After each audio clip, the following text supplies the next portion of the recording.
Welcome, it's Phil DeBella here with FlashCast by PDB, and again I'm joined by the wonderful Gianna DeBella, mindset coach extraordinaire, giannadebella.com, doing wonderful things in organizations.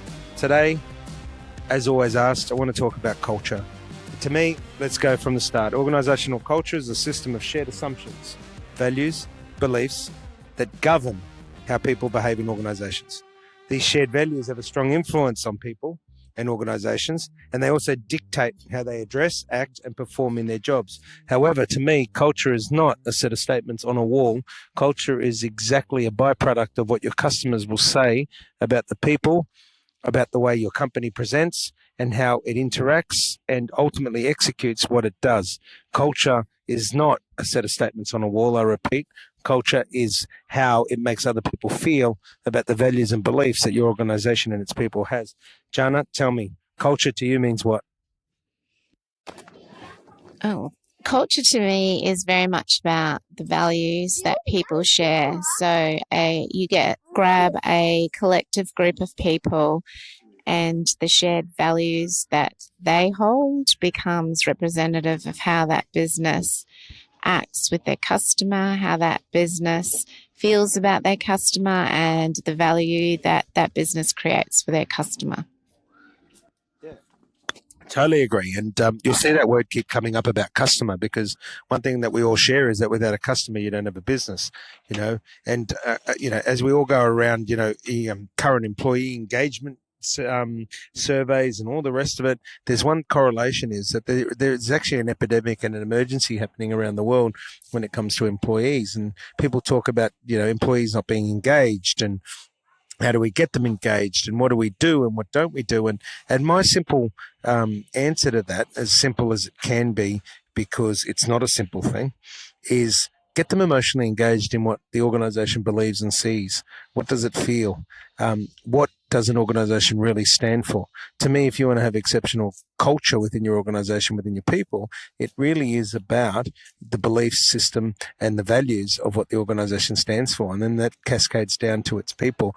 And if you're obviously hiring the right people, you're putting the right people on the right seats of the bus. It comes down to how their values and beliefs interact with the values and beliefs of the organization. Gianna, what do you think? You've got always some awesome stuff happening around values.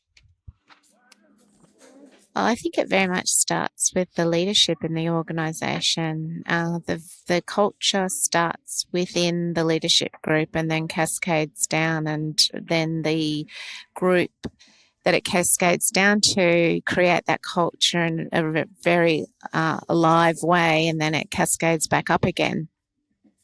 I think to create culture, you first have to start with the leadership, and you have to create followers. And I think that the 4 ways to create followers is to create trust, inspiration, credibility, and hope. If your leaders can engender those 4 qualities within your team and across the organisation, then then creating culture becomes a lot more tangible and an easier thing to execute.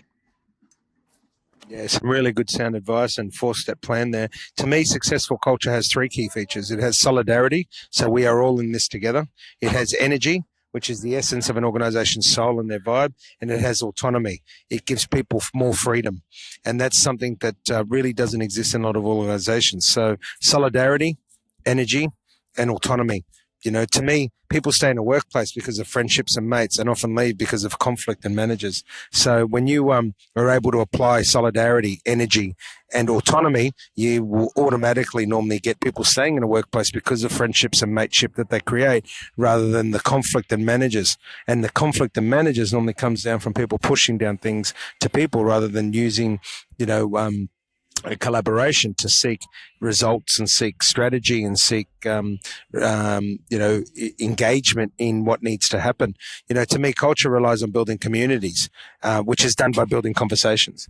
And the building of communities is really around conversations. And as you guys would have heard me say, and will hear me say, the common denominator of failure is poor communication. So if you really want to build communities, you need to be prepared to build conversations. And conversations are around 2-way streets, not 1-way streets. As my father always always used to say, you can't travel down a one-way street and expect someone to turn around and come back, because it doesn't happen. So to me, great culture promotes engagement. It promotes high levels of productivity, innovation, and profitability. Gianna, great culture, what does it do? What have you seen with the companies that you work with, and you work with some great companies? What happens when companies have great culture? I think culture starts with engagement. So the greater levels of engagement you have, there is proven results and lots of research around this area that the greater your engagement, has a direct impact to your bottom line. And we spend so many hours at work with the people that we work with, often more so than the people that we live with. So, if we can create that engagement with the people we work with, then naturally the bottom line improves. Fantastic. And again, you hear that stuff around engagement. It's all around people, engagement. That's something that's going to keep happening. Now, in closing, very simple.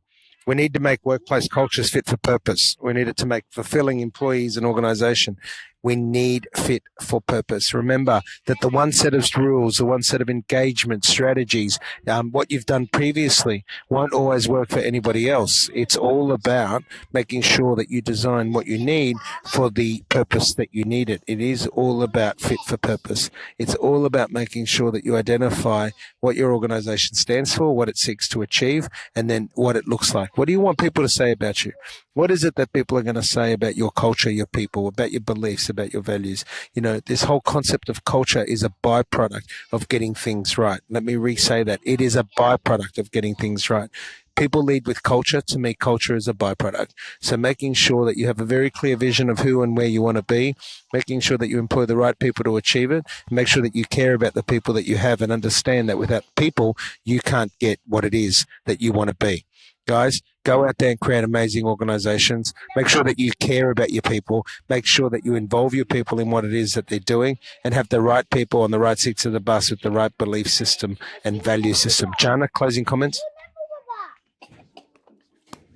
Closing comments is that at Debella, we worked hard to really create engagement and camaraderie amongst our team, so that together we could achieve what we needed to every day. People would show up to work knowing why they were showing up, and then achieving as a result of that. Yeah, very sound advice. So you've been listening to Philip and Gianna Debella, FlashCast by PDB. Be the best you can be. Until next time, thank you, and go and kick some serious butt.